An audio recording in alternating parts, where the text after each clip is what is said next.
Now with some basic knowledge how Scratch works, we're going to take and keep this one section, this starting point code, except I'm going to set to 0, 0. And I'm just going to pull off to the side so I have a reset button. I'm going to get rid of pretty much everything else. Now, we have a couple ways to interact the keyboard. We're going to start with events. So I go to events. I can grab when key is pressed. So let me make it when the right arrow is pressed, where I move 10 steps. Now, if I press the button, hold it, I get keyboard refusion, but it's not the nicest thing. I also can't move back. So let's take and duplicate this and make it the left arrow moves negative 10 steps. So now I can hit the 2 arrows. Now, that's good, except I can't really move up and down. I can hit the steps. We'd have to use X and Y, which we're not into yet. So let's change this so that the up arrow moves me forward and the down arrow is back, and then the right arrow is going to turn me right. Right arrow.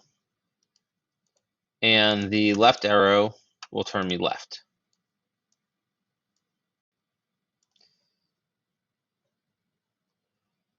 Now, this doesn't feel very good because when I press 1, the ceremony stops. It's not great, but it is the most basic way of getting moving. And we could go back in animation, go to looks. Let's grab the next costume button for both these guys. I'm going to reset my position. It's really not wonderful. Let's go back and let's build a better key controller. So we're going to start off with our favorite, the event flag.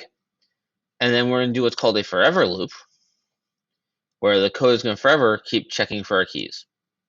I'm going to throw our startup code into here.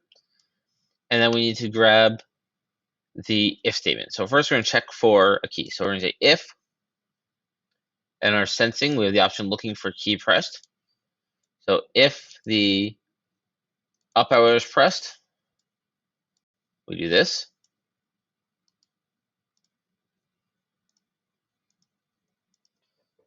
Negative 10, and we're going to go down arrow is pressed.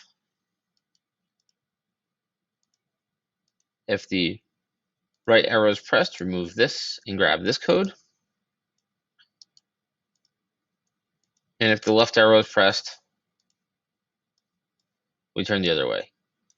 Let's try this. I'm going to get rid of all these blocks because they're going to cause problems.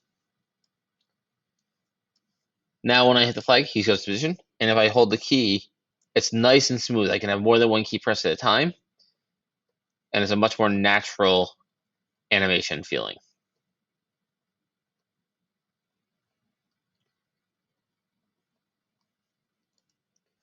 So that's basic keyboard controls in Scratch.